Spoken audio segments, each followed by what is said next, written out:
आप ये स्टोरी सुन रहे हैं ड्रीम स्टोरी यूट्यूब चैनल पर। एक ज़रूरी सूचना, इस कहानी में इस्तेमाल किए गए विजुअल्स और लैंग्वेज मैच्योर ऑडियंस यानी 18+ के लिए हैं। बेहतर एक्सपीरियंस और 3D ऑडियो इफ़ेक्ट्स को गहराई से महसूस करने के लिए कृपया हेडफोन ज़रूर लगा लें। पुलिस स्टेशन की पार्किंग में खड़ी 2 काली मर्सिडीज बेंज सूरज की रोशनी में चमक रही थी। भारी दरवाजे खुले और काले सूट पहने कई गार्ड्स बाहर निकले। उनके पीछे से 2 शख्स बाहर आए, एक अधेड़ उम्र का संजीदा आदमी और एक सफ़ेद सूट में चमकता हुआ नौजवान। कबीर ने अपनी जेब में हाथ डाले उन दोनों का जायजा लिया। बड़ा आदमी अनिमेश शर्मा करीब 50 की उम्र का था, लेकिन उसके करीने से सवारे हुए सफ़ेद काले बालों और झुर्रियों से मुक्त चेहरे को देखकर लग रहा था कि वो अपनी सेहत का काफ़ी ख्याल रखता है। उसके बगल में खड़ा आर्यन मल्होत्रा, जो कि सफ़ेद सूट और लाल टाई में किसी फिल्मी हीरो जैसा लग रहा था, एक अजीब सी सनशाइन मुस्कान लिए हुए था। तुम्हारे डैड? कबीर ने धीमी आवाज़ में पूछा। ये तो जवानी में मुझसे भी ज़्यादा हैंडसम रहे होंगे। अब समझ आया कि तुम्हारी जीन्स इतनी ज़बरदस्त क्यों हैं। अनन्या ने कबीर को हैरानी से देखा। उसे समझ नहीं आ रहा था कि जहाँ बड़े बड़े सूरमा उसके पिता के गुस्से से कांपते हैं, वहाँ कबीर मजाक कैसे कर रहा है। तुम अभी तक यहाँ क्या कर रहे हो कबीर? डैड तुम्हें जान से मार देंगे। भागना मेरी फितरत में नहीं है अनन्या, कबीर ने लापरवाही से कहा। जैसे ही अनिमेश शर्मा करीब आए, उनके चेहरे पर आक्रोश की लकीरें साफ दिख रही थीं। तुम भाग भी नहीं सकते, वो दहाड़े। अनन्या तुरंत कबीर के सामने ढाल बनकर खड़ी हो गई। डैड, अगर बदला लेना है तो मुझसे लीजिए, इसमें इसकी कोई गलती नहीं है। मैंने इसे उकसाया था। आपकी बेटी अब चरित्रहीन हो चुकी है और बहुत जल्द अखबारों की सुर्खियां बनने वाली है। चटाक, एक जोरदार थप्पड़ अनन्या के कोमल गाल पर पड़ा। थप्पड़ की आवाज उस सन्नाटे में गूंज उठी। बदचलन लड़की, तू तू मुझे जीते जी मार डालेगी। अनिमेश शर्मा का हाथ हवा में कांप रहा था। अनन्या ने अपनी बिखरी हुई जुल्फों को सलीके से ठीक किया और एक फीकी मुस्कान दी। जितना चाहे मार लीजिए डैड, आपने ही मुझे पैदा किया है, हक है आपका। अनन्या की आंखों में आंसू थे, पर उसकी आवाज में एक अजीब सा ठहराव था। बचपन से आज तक मैंने हर वो काम किया जो आपने कहा। 7 साल की उम्र में पियानो सीखा, 9 साल में बैले डांस, फिर लंदन गई। आपने कहा ऑक्सफोर्ड और कैम्ब्रिज के बीच चुनना मुश्किल है, तो मैंने दोनों से मास्टर डिग्री ली। आपने हमेशा माँ की कसम दी और मैं मोम की गुड़िया बनी रही। वो रुकी, उसकी नज़रों में अब आग थी। लेकिन मेरी मरी हुई माँ कभी मुझे उस इंसान से शादी करने के लिए मजबूर नहीं करती जिसे मैं नफरत करती हूँ। आप अपनी प्रेमिका को खुश करने के लिए उसकी पसंद के लड़के से मेरी बलि चढ़ा रहे हैं। बस करो, अनिमेश चिल्लाए और उन्हें खांसी का एक जोरदार दौरा पड़ा। आर्यन मल्होत्रा ने तुरंत आगे बढ़कर अनिमेश को संभाला। अंकल, शांत हो जाइए। अनन्या अभी नादान है। ये बस उसकी आज़ादी की एक छोटी सी बगावत है। मैं इसे समझा दूंगा। कबीर एक तरफ खड़ा ये सब देख रहा था। उसे समझ आया कि ये सफ़ेद सूट वाला आर्यन मल्होत्रा ही नीलकांत ग्रुप का वारिस है। अनन्या ने ना सिर्फ अपनी इज्जत दाव पर लगाई, बल्कि अपने मंगेतर के ही होटल में ये सब करके उसे नीचा दिखाने की कोशिश की थी। आर्यन अनन्या की तरफ मुड़ा। उसकी आवाज़ में एक बनावटी मिठास थी। अनन्या, मैं जानता हूँ तुम मुझसे शादी नहीं करना चाहती, पर मेरा प्यार सच्चा है। जो कुछ भी हुआ, मैं उसे भूलने चिरे तैयार हूँ। मैं तुमसे ही शादी करूंगा। तुम पागल हो आर्यन? अनन्या ने घृणा से पूछा। पूरी दुनिया मुझे बच्चलन कहेगी और तुम मुझे अपनी पत्नी बनाओगे? आर्यन मुस्कुराया, एक ऐसा आत्मविश्वास जो सिर्फ ताकतवर लोगों के पास होता है। दुनिया को कुछ पता नहीं चलेगा। मीडिया के सारे फुटेज और खबरें मैंने रुकवा दी हैं। नीलकांत ग्रुप की पहुंच बहुत ऊपर तक है। अगर मिस्टर कबीर अपनी जुबान बंद रखें तो ये रात कभी हुई ही नहीं थी। अनिमेश शर्मा ने राहत की सांस ली और आर्यन की तारीफों के पुल बांधने लगे। तभी कबीर, जो अब तक खामोश था, आगे बढ़ा। कबीर ने अपनी जेब से एक सिगरेट निकाली और उसे जलाया। धुएं का एक लंबा छल्ला हवा में छोड़ते हुए वो अनिमेश और आर्यन के बीच आकर खड़ा हो गया। अगर आप लोगों का ड्रामा खत्म हो गया हो तो मैं निकलूं? मुझे ऑफिस के लिए काफ़ी देर हो रही है। आर्यन मल्होत्रा की नज़रें कबीर से टकराईं। मिस्टर कबीर, मैं समझता हूं कि अनन्या ने आपको बहकाया। मैं इस बात के लिए आपसे कोई बदला नहीं लूंगा। उल्टा मैं आपको इस बात के लिए एक अच्छी खासी रकम कॉम्पनसेशन देने को तैयार हूं। बस आपको ये कहना होगा कि कल रात होटल में हमारे बीच कुछ नहीं हुआ। अपनी और मेरी मंगेतर की इज्जत बचाना ही समझदारी है। अनन्या की धड़कनें तेज हो गईं। उसने कबीर की तरफ देखा। उसे पता था कि अगर कबीर ने सच नहीं बोला तो उसे आर्यन के इस प्यार के पिंजरे में पूरी जिंदगी कैद रहना पड़ेगा। कबीर ने सिगरेट का एक आखिरी कश लिया और मुस्कुराते हुए आर्यन की आंखों में देखा। मिस्टर आर्यन, मैं कोई महान आदमी नहीं हूँ और ना ही कोई डरपोक, पर किसी औरत के साथ पूरी रात गुजारने के बाद दुनिया के सामने ये कह देना कि कुछ नहीं हुआ, ये मेरे जैसे इंसान के बस की बात नहीं है। कबीर ने सरेआम आर्यन मल्होत्रा के मुंह पर सच बोलकर उसे ललकार तो दिया है, पर क्या वो जानता है कि नीलकांत ग्रुप का ये सनशाइन हीरो अब उसकी जिंदगी को जहन्नुम बनाने के लिए किस हद तक जाएगा? देखिए अगला एपिसोड। जैसे ही कबीर के मुंह से वो सच निकला, पार्किंग का पूरा माहौल जैसे जम सा गया। मर्सिडीज के काले शीशों पर पड़ती दोपहर की कड़ी धूप और भी चुभने लगी थी।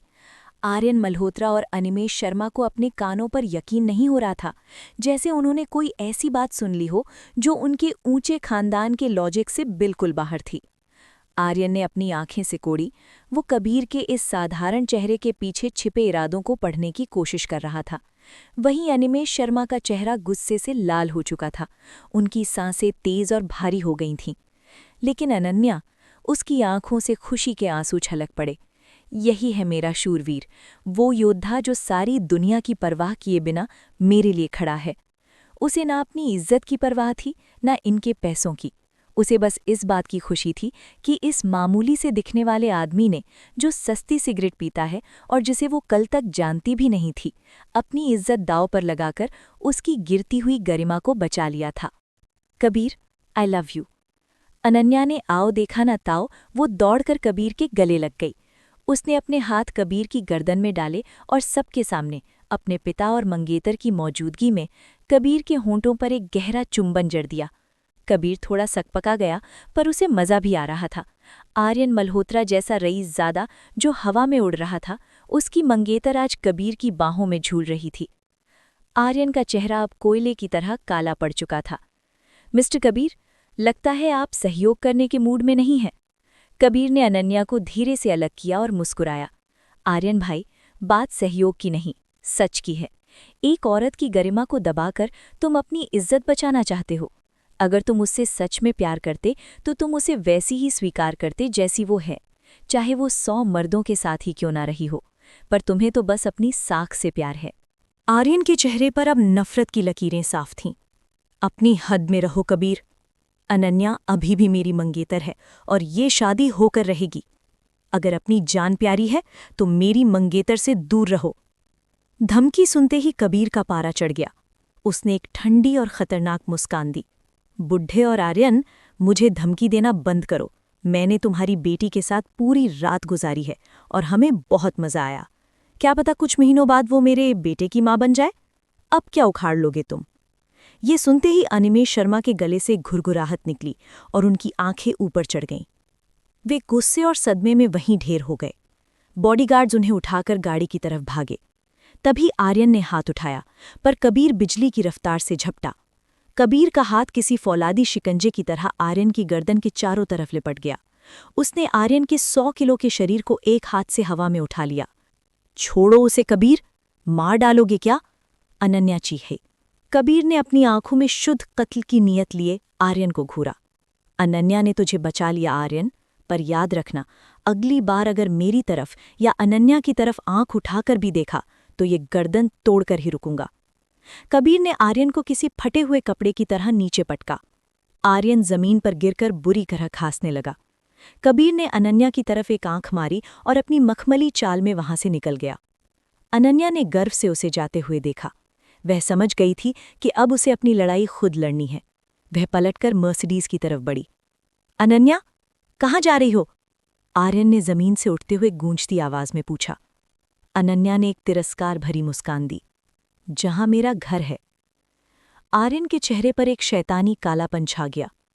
जो मेरा है उसे कोई छीन नहीं सकता। कबीर, अब तुम्हारी बर्बादी की गिनती शुरू होती है। आर्यन मल्होत्रा की ये धमकी क्या कबीर की जिंदगी में ऐसा तूफान लाएगी जिसकी कबीर ने कल्पना भी नहीं की होगी? और क्या शनाया इस सच को बर्दाश्त कर पाएगी? देखिए अगला एपिसोड। मर्सिडीज के उस तनावपूर्ण ड्रामे के बाद कबीर ने अपनी फॉर्च्यूनर का रुख सीधा चोपड़ा इंटरनेशनल की ओर किया। हालांकि वो ऑफिस के लड़कियों के लिए समोसे और कचौड़ी लाना भूल गया था, पर एक ईमानदार कर्मचारी के तौर पर उसने तय किया कि वो ऑफिस जाकर अपना काम यानी कंप्यूटर पर गेम्स खेलना पूरी तन्मयता से जारी रखेगा। जैसे ही उसने पब्लिक रिलेशंस डिपार्टमेंट के कांच वाले भारी दरवाजे को धकेला, मोगरे के परफ्यूम की महक और एसी की धीमी सनसनाहट के बीच टाइपिंग की आवाज़ें अचानक थम गईं। दर्जनों जोड़ी आंखें किसी शिकारी की तरह कबीर पर टिक गई थीं, जिससे कबीर के रोंगटे खड़े हो गए। कबीर ने दरवाजे पर ही एक मशीन की तरह फीकी मुस्कान दी और हाथ हिलाया। गुड मॉर्निंग हसीनाओ। सुबह सुबह हमें भूखा छोड़कर खुद कहाँ गायब थे? रितु ने अपने सुर्ख लाल होंठ सिकोड़े और एक नखरीली आह भरी। कबीर को लगा कि अगर उसने जल्दी कुछ नहीं कहा तो ये लड़कियां उसे बातों से ही छलनी कर देंगी। उसने एक मासूम चेहरा बनाया और अपनी शर्ट का कॉलर थोड़ा ठीक किया। सच कहूं तो आज सुबह मैं एक बड़ी मुसीबत में था। कैसी मुसीबत? एक लड़की ने संदेह से उसे देखा। कल रात मैंने एक बार में एक लड़की को पटाया, फिर हम होटल गए और वहां पुलिस ने रेड मार दी। बस उसी चक्कर में आज थाने से निकलने में देर हो गई और मैं खुद भी भूखा हूं। पूरे डिपार्टमेंट में एक पल का सन्नाटा छा गया और फिर ठहाकों की गूंज सुनाई दी। किसी को कबीर की बात पर रत्ती भर भी यकीन नहीं हुआ। वाह कबीर भाई, क्या गजब का बहाना बनाया है, रितु हंसते हुए बोली। तुम और पुलिस रेड? किसी डायनासोर को होटल ले गए थे क्या? लगता है नाश्ता न लाने का पछतावा बहुत ज्यादा हो गया है, तभी इतना घटिया झूठ बोल रहे हो। कबीर हक्का बक्का रह गया। उसे दुख हुआ कि जब उसने जिंदगी में पहली बार ईमानदारी से सच बोला तो किसी ने उस पर विश्वास नहीं किया। जब वो अपनी सीट पर पहुंचा तो पूजा ने अपनी टाइपिंग रोककर उसे तिरछी नजरों से देखा। क्या सच में पुलिस पकड़ कर ले गई थी? हाँ भाई, उस लड़की के घर वालों से भी काफी कहासुनी हो गई। पूजा ने हैरानी और प्रशंसा भरे अंदाज में अपना सिर हिलाया। तुम जैसा नाकाम आशिक मैंने आज तक नहीं देखा। एक रात के लिए बाहर क्या गए, सीधा थाने पहुंच गए। सेलियर हो तुम। कबीर ने एक शरारती मुस्कान दी। तुम्हें क्या लगता है अफेयर करना इतना आसान है? तुम भी ट्राई करके देखो, बस अपने पति से मत पकड़ा जाना। पूजा का चेहरा टमाटर की तरह लाल हो गया। बेशरम, मैं एक खानदानी और शरीफ औरत हूँ, ऐसी बातें मत करो। दोपहर के वक्त ऑफिस की कैंटीन में मसालों और गरम तवा पुलाव की महक फैली हुई थी। कबीर अपनी तीनों देवियों पूजा, रितु और मालिनी के साथ बैठा था। वे तीनों अपना खाना कबीर को खिलाने में ज्यादा और खुद खाने में कम दिलचस्पी ले रही थीं। तभी रितु ने एक सवाल उछाला। सुनो, विंटर फैशन शो आने वाला है। क्या शनाला मैडम तब तक हॉस्पिटल से वापस आ जाएंगी? आना तो चाहिए, मालिनी ने चिंता जताते हुए कहा। उसने अपने हाथ में पकड़ा कॉफी का कप मेज पर रखा। कबीर, तुम तो उनके पति हो, क्या तुम्हें जरा भी चिंता नहीं है कि ऑफिस में कितना काम बढ़ा हुआ है? कबीर ने अपने मुंह के कोने पर लगा चावल का दाना साफ किया और मुस्कुराया। मैं कोई डॉक्टर तो हूं नहीं, मेरी चिंता करने से शनाया जल्दी डिस्चार्ज नहीं हो जाएगी। बेरहम, रितु ने चिढ़ाते हुए कहा। कबीर चुप रहा, पर उसके दिमाग में शनाया का ख्याल आया। वो सोच रहा था कि शनाया भी कितनी अजीब है। उसका पति बाहर पकड़ा गया, पर उसने एक मैसेज तक नहीं किया, बस वकील भेजकर अपना फर्ज निभा दिया। तभी कैंटीन के दरवाजे पर हलचल हुई। मीरा और सेक्रेटरी वानी अंदर दाखिल हुई। मीरा के चेहरे पर थकान साफ दिख रही थी, पर उसकी चाल में अभी भी वही रौब था। मीरा की नज़र जैसे ही खाना खाते हुए कबीर पर पड़ी, वो उसकी मेज़ के पास आकर खड़ी हो गई। उसने अपनी कमर पर हाथ रखा और कबीर को घूरा। कबीर उठो, मेरे साथ एक ज़रूरी काम से चलना है। अभी? पर मैं तो खाना खा रहा हूँ, कबीर ने मासूमियत से कहा। खाना खाने से तुम मर नहीं जाओगे, ये मेरा ऑर्डर है, चलो जल्दी। कबीर ने एक लंबी आह भरी और बड़ी मुश्किल से अपनी कुर्सी से उठा। ठीक है बाबा, चलता हूँ, पर बाद में आपको मुझे अच्छा खाना खिलाना पड़ेगा। मीरा ने उसे फिर से घूरा और कबीर उसके पीछे पीछे कैंटीन से बाहर निकल गया। उसे नहीं पता था कि मीरा उसे कहाँ ले जा रही है, पर ऑफिस की ये रिश्तों की पेचीदा उलझन अब उसे एक नई कंस्ट्रक्शन साइट की मुसीबत की ओर ले जाने वाली थी। मीरा कबीर को इतनी हड़बड़ी में कहाँ ले जा रही है और क्या इस छोटे से काम के पीछे कोई बड़ी साजिश छिपी है? देखिए अगला एपिसोड। कबीर ने अक्सर महसूस किया था कि मीरा जब भी उसे साथ ले जाती है, मंजिल हमेशा कोई अतरंगी जगह ही होती है। पहली बार वो गुंडों की कंपनी थी, दूसरी बार सड़क किनारे की वो तीखी चाट, और आज जैसे ही मीरा की गाड़ी Bharat infrastructure and engineering BIE की गेट के अंदर मुड़ी, हवा में उड़ती सीमेंट की बारीक धूल कबीर के नथनों में समा गई। सामने का नज़ारा किसी फिल्म के सेट जैसा था। लोहे के भूरे बीम, राख जैसा ग्रे सीमेंट और पत्थरों का ढेर। दोपहर की चिलचिलाती धूप में हजारों मजदूर अपनी पीली हेलमेट पहने नंगे बदन काम कर रहे थे। उनके कांच से जैसे चमकते मजबूत जिस्म पसीने से तरबताए थे और धूल की वजह से उनके चेहरे ऐसे लग रहे थे मानो वो हंसते हुए भी रो रहे हों। मीरा ने अपनी ऊंची हील्स के साथ उस ऊबड़-खाबड़ रास्ते पर बड़ी सावधानी से कदम रखा। उसने अपने माथे का पसीना पोंछा और अपनी शर्ट को थोड़ा ठीक किया। मीरा जी, क्या आप श्योर हैं कि हम सही जगह आए हैं? कबीर ने अपनी फॉर्च्यूनर की चाबी घुमाते हुए पूछा। मीरा ने उसे एक झिड़की भरी नज़र से देखा। कहा था ना, चुपचाप पीछे आओ, फालतू सवाल मत करो।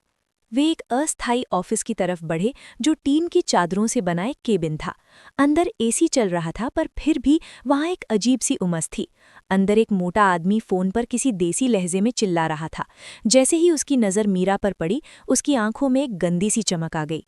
रतनलाल कहाँ है? मैं उसे लेने आई हूँ। मीरा ने बिना किसी औपचारिकता के सीधे मुद्दे की बात की। उस मोटे आदमी ने मीरा को ऊपर से नीचे तक मापा और एक कुटिल मुस्कान दी। तो तुम रतनलाल की बेटी हो? पैसा लाई हो? मीरा ने अपने छोटे से हैंडबैग से 500 रुपए के नोटों की एक गड्डी निकाली। ये लो 5000 और उसे आज़ाद करो। मोटा आदमी ठहाका मारकर हंसा। मैडम, 5000 तो आधा घंटा पहले का हिसाब था, अब तो जुआ और बढ़ चुका है। अंदर जाकर खुद देख लो अपने जुआरी बाप का हाल। मीरा बिजली की रफ्तार से बगल वाले कमरे की तरफ बढ़ी और लात मारकर दरवाज़ा खोल दिया। दरवाज़ा खुलते ही सड़ी हुई शराब और सिगरेट के धुएं का एक भपका मीरा के मुंह पर लगा। उसे जोरदार खांसी आई। कमरे के अंदर 2 लटकते हुए बल्ब पीली मध्यम रोशनी बिखेर रहे थे। सीमेंट के फर्श पर बियर की खाली बोतलें और ताश के पत्तों का ढेर लगा था। बीच की मेज पर एक दुबला पतला आदमी बैठा था, जिसके चेहरे पर झुर्रियों का जाल था। जैसे ही उसकी नज़र मीरा पर पड़ी, उसकी मरी हुई आंखों में एक लालच भरी चमक आ गई। वो झपट कर मीरा के पास आया और उसके कंधे मरोड़ दिए। मीरू, जल्दी पैसा दे, जल्दी। मुझे दांव वापस लगाना है, मैं सब जीत जाऊंगा, बस पैसा दे मुझे। मीरा के कंधों पर दर्द साफ दिख रहा था, पर वो हिली नहीं। और कितना पैसा चाहिए तुम्हें? तभी मेज के दूसरी तरफ बैठा एक शातिर आदमी जिसका नाम जग्गा था, अपनी सिगरेट सुलगाते हुए बोला, मैडम, रतनलाल पर अब 20,000 का कर्जा है। पहले ये चुकाओ, फिर इसे खेलने देना। 20,000? मीरा का चेहरा सफ़ेद पड़ गया। अभी आधे घंटे पहले 5,000 थे। तुम्हें पता है तुम क्या कर रहे हो? इतने पैसों में मुंबई में एक फ्लैट आ जाता जितना मैंने तुम्हें आज तक दिया है। रतनलाल बौखला गया। चुप कर, जल्दी पैसे निकाल। नहीं दूंगी, तुम या पैसे भी हार जाओगे। मीरा ने पीछे हटने की कोशिश की, पर रतनलाल ने उसका बैग छीनना शुरू कर दिया। कमरे में मौजूद बाकी लोग ठहाके लगा रहे थे। रतनलाल, तेरी बेटी भी तुझे भाव नहीं दे रही? थू है तुझ पर। अपनी इज्जत नीलाम होते देख रतनलाल का खून खौल उठा। उसने अपना हाथ हवा में लहराया और मीरा के चेहरे पर एक जोरदार थप्पड़ जड़ने ही वाला था। मीरा ने डर के मारे अपनी आंखें बंद कर लीं। लेकिन थप्पड़ कभी पड़ा ही नहीं। कबीर ने रतनलाल की कलाई को हवा में ही दबोच लिया था। कबीर की पकड़ किसी लोहे की जंजीर जैसी मजबूत थी। अपनी ही बेटी पर हाथ उठाते हुए शर्म नहीं आती? कबीर की आवाज में एक जानलेवा शांति थी। तू कौन है बे? रतनलाल हाँपते हुए चिल्लाया। मैं कौन हूं ये जरूरी नहीं है, जरूरी ये है कि तुम इसे हाथ नहीं लगाओगे और ना ही इसके पैसे छीनोगे। कबीर ने हाथ को एक झटका दिया और रतनलाल 4 कदम पीछे जा गिरा। मीरा ने धीरे से अपनी आंखें खोली। उसके सामने कबीर की पीठ थी। वो चौड़ी तो नहीं थी, पर उस पल उसे किसी पहाड़ जैसी मजबूत ढाल महसूस हो रही थी। बरसों का दबा हुआ दर्द उसकी आंखों से आंसुओं के रूप में बह निकला। कबीर ने पीछे मुड़कर मीरा के आंसू पूछे। उसे अब समझ आया कि मीरा उसे यहाँ क्यों लाई थी। ये एक ऐसी जंग थी जिसे कोई भी औरत अकेले नहीं लड़ सकती थी। कबीर ने मीरा को उस दरिंदे से तो बचा लिया, पर क्या वो जग्गा और उसके 20,000 रुपए के कर्जे से मीरा को आज़ाद करा पाएगा? देखिए अगला एपिसोड। कमरे के अंदर का सन्नाटा अब किसी गहरी खाई जैसा महसूस हो रहा था। जग्गा, जो करीब 6 फीट लंबा था और जिसकी शर्ट के बटन खुले हुए थे, मेज के पास से खड़ा हुआ। उसकी आंखों में एक अजीब सी क्रूरता थी, जैसे वो कबीर को कच्चा चबा जाना चाहता हो। ए छोकरे, अपनी खोपड़ी का इस्तेमाल कर। देख ले ये इलाका किसका है। बाप अपनी बेटी को सजा दे रहा है और तू बीच में टांग अड़ा रहा है। अपनी खैर चाहता है तो यहाँ से कट ले। रतनलाल, जिसे कबीर ने अभी अभी धकेला था, अपनी इज्जत नीलाम होते देख दोबारा बौखला गया। उसने अपनी कांपती हुई उंगली मीरा की तरफ तानी और चिल्लाया, वाह, तो आज तूने मुंबई आते ही अपना यार ढूंढ लिया। तू चाहती है कि तेरा ये बाप तड़प तड़प कर मर जाए ताकि तू अपनी अय्याशियां जारी रख सके। मीरा की आंखों में आंसू थे, पर अब उन आंसुओं में दर्द से ज्यादा नफरत और तिरस्कार था। तुम जो चाहो कहो, पर ये जुए का कर्जा अब तुम खुद ही भरोगे। कबीर, चलो यहाँ से। मीरा ने कबीर का हाथ पकड़ा और दरवाजे की तरफ बढ़ने लगी। कबीर को रतनलाल पर दया नहीं आ रही थी। उसे लग रहा था कि इस आदमी का इलाज किसी डॉक्टर के पास नहीं बल्कि सिर्फ डंडे के पास है। पर वहां मौजूद गुंडे उन्हें इतनी आसानी से जाने देने वाले नहीं थे। बाहर खड़े मजदूरों ने रास्ता रोक लिया और उनकी नज़रों में मीरा के लिए गंदी हवस साफ चमक रही थी। जग्गा एक कुटिल मुस्कान के साथ आगे बढ़ा। मैडम, यहाँ जो भी आता है वो यही कहता है कि पुलिस को बुला लेगा, पर क्या तुम जानती हो उनके साथ क्या होता है? इस दुनिया में जिसकी लाठी उसकी भैंस। जब मैं हड्डियां तोड़ता हूं तो लोग पुलिस का नंबर भूल जाते हैं। जग्गा ने मीरा को ऊपर से नीचे तक घिनौनी नजरों से देखा। वैसे मैं औरतों पर हाथ नहीं उठाता। अगर तुम प्यार से हमारे भाइयों को खुश कर दो तो इस 20,000 के कर्जे पर हम बात कर सकते हैं। ये सुनते ही रतनलाल की आंखों में चमक आ गई। सुन रही है मीरू? जग्गा भाई ने रास्ता निकाल लिया है, अब खड़ी खड़ी क्या देख रही है? मीरा का दिल बैठ गया। उसे यकीन नहीं हो रहा था कि उसका अपना पिता उसे जिस्म का सौदा करने को कह रहा है। तुम लोग सपना देखना बंद करो, मैं अभी पुलिस को फोन करती हूँ। जग्गा ने अपना कान खुजलाया और हंसते हुए बोला, पुलिस? यहाँ के थानेदार का साला मेरा जीजा है। वो जो मोटा मैनेजर बाहर बैठा है ना, वही सब संभालता है। तुम लोग यहाँ से जिंदा बाहर नहीं जा सकते। कबीर को अब सारा खेल समझ आ गया था। वो मोटा मैनेजर और जग्गा मिलकर मजदूरों की कमाई जुए में लुटवाते थे। पकड़ो इन्हें, जग्गा ने दहाड़ मारी। कबीर ने मीरा को अपने पीछे सुरक्षित किया। जैसे ही 2 गुंडे उसकी तरफ लपके, कबीर ने बिजली की फुर्ती से 2 जोरदार किक उनके सीने पर जड़ दी। वे दोनों किसी टूटी हुई पतंग की तरह उड़कर पीछे जा गिरे। इससे पहले कि जग्गा कुछ समझ पाता, कबीर ने झपटकर उसके बाल पकड़ लिए और उसे पूरी ताकत से घसीटते हुए कमरे के अंदर दे मारा। जग्गा के सिर के बाल जड़ से उखड़ गए और वहां से खून की धार बहने लगी। जग्गा दर्द से कराह उठा। उसे यकीन नहीं हो रहा था कि ये मामूली सा दिखने वाला आदमी इतना ताकतवर हो सकता है। रतनलाल ये सब देखकर खिलखिला उठा। वाह, तुम तो बड़े उस्ताद निकले, मारो इनको, इन्होंने मुझे भी मारा था। कबीर ने एक ठंडी नज़र उस पर डाली और एक जोरदार लात रतनलाल की कूल्हे पर मारी। आह! रतनलाल मुंह के बल फर्श पर जा गिरा। मुझे क्यों मार रहे हो? मैं मीरा का बाप हूं, रतनलाल चिल्लाया। मेरा कोई ऐसा बाप नहीं है, मीरा ने नफरत भरी आवाज में जवाब दिया। तभी वो मोटा मैनेजर भागता हुआ अंदर आया। ये क्या हो रहा है यहाँ? जग्गा को लहूलुहान देखकर उसका चेहरा पीला पड़ गया। जीजा, मारो इसे, इसने सबको पीट दिया, जग्गा रोते हुए चिल्लाया। मोटा मैनेजर कबीर की तरफ बढ़ा। छोकरे, कानून को हाथ में मत ले, मैं अभी पुलिस बुलाकर तुझे जेल भिजवा दूंगा। कबीर मुस्कुराया, पर उस मुस्कान में मौत का सन्नाटा था। जेल? गैरकानूनी जुआ और मजदूरों का पैसा हड़पना? अगर ये बाहर गया तो जेल किसको होगी, ये तुम भी जानते हो। कबीर ने मोटे मैनेजर की गर्दन। जग्गा ने अपना कान खुजलाया और हंसते हुए बोला, पुलिस? यहाँ के थानेदार का साला मेरा जीजा है। वो जो मोटा मैनेजर बाहर बैठा है ना, वही सब संभालता है। तुम लोग यहाँ से जिंदा बाहर नहीं जा सकते। कबीर को अब सारा खेल समझ आ गया था। वो मोटा मैनेजर और जग्गा मिलकर मजदूरों की कमाई जुए में लुटवाते थे। पकड़ो इन्हें, जग्गा ने दहाड़ मारी। कबीर ने मीरा को अपने पीछे सुरक्षित किया। जैसे ही 2 गुंडे उसकी तरफ लपके, कबीर ने बिजली की फुर्ती से 2 जोरदार किक उनके सीने पर जड़ दी। वे दोनों किसी टूटी हुई पतंग की तरह उड़कर पीछे जा गिरे। इससे पहले कि जग्गा कुछ समझ पाता, कबीर ने झपटकर उसके बाल पकड़ लिए और उसे पूरी ताकत से घसीटते हुए कमरे के अंदर दे मारा। जग्गा के सिर के बाल जड़ से उखड़ गए और वहां से खून की धार बहने लगी। जग्गा दर्द से कराह उठा। उसे यकीन नहीं हो रहा था कि ये मामूली सा दिखने वाला आदमी इतना ताकतवर हो सकता है। रतनलाल ये सब देखकर खिलखिला उठा। वाह, तुम तो बड़े उस्ताद निकले, मारो इनको, इन्होंने मुझे भी मारा था। कबीर ने एक ठंडी नज़र उस पर डाली और एक जोरदार लात रतनलाल की कूल्हे पर मारी। आह! रतनलाल मुंह के बल फर्श पर जा गिरा। मुझे क्यों मार रहे हो? मैं मीरा का बाप हूं, रतनलाल चिल्लाया। मेरा कोई ऐसा बाप नहीं है, मीरा ने नफरत भरी आवाज में जवाब दिया। तभी वो मोटा मैनेजर भागता हुआ अंदर आया। ये क्या हो रहा है यहाँ? जग्गा को लहूलुहान देखकर उसका चेहरा पीला पड़ गया।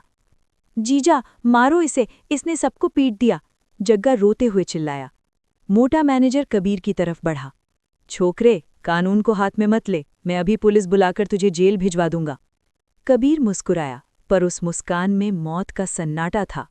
जेल, गैरकानूनी जुआ और मजदूरों का पैसा हड़पना। अगर ये बाहर गया तो जेल किसको होगी, ये तुम भी जानते हो। कबीर ने मोटे मैनेजर की गर्दन दबोची और उसे किसी मरे हुए कुत्ते की तरह घसीटते हुए कमरे के अंदर ले गया। 200 किलो का शरीर कबीर के हाथों में किसी रुई जैसा लग रहा था। कबीर ने मीरा की तरफ देखा और एक शांत मुस्कान दी। मीरा, सामने वाले कमरे से कुछ सादे कागज और पेन लेकर आओ, मुझे कुछ कागजी कार्रवाई करनी है। मीरा ने कबीर की आंखों में देखा और बिना सवाल किए सिर हिलाया। वो समझ गई थी कि कबीर अब इस गंदे धंधे का जड़ से इलाज करने वाला है। कबीर ने कमरे का दरवाज़ा अंदर से लॉक कर लिया और उन कांपते हुए गुंडों की तरफ एक बेहद मासूम मुस्कान के साथ बढ़ा। कबीर ने उन दरिंदों को अपने शिकंजे में तो ले लिया है, पर क्या उन कोरे कागज़ों पर वो ऐसा कुछ लिखवा पाएगा जो मीरा और उसके परिवार की आज़ादी का परवाना बन जाए? देखिए अगला एपिसोड। अगर आपने इस कहानी को यहाँ तक सुना है तो उम्मीद है ये आपको पसंद आई होगी। वीडियो को लाइक और शेयर ज़रूर कर देना। सच कहूँ, आपका सपोर्ट ही मुझे ऐसी और कहानियाँ बनाने का मोटिवेशन देता है। और हाँ, कमेंट में अपनी राय देना ना भूलें। मैं इस कहानी में और क्या इम्प्रूव कर सकता हूँ, मुझे ज़रूर बताएं, ताकि आपका अगला एक्सपीरियंस इससे भी बेहतर हो। चलिए, मिलते हैं अगले वीडियो में। अपना ख्याल रखिएगा।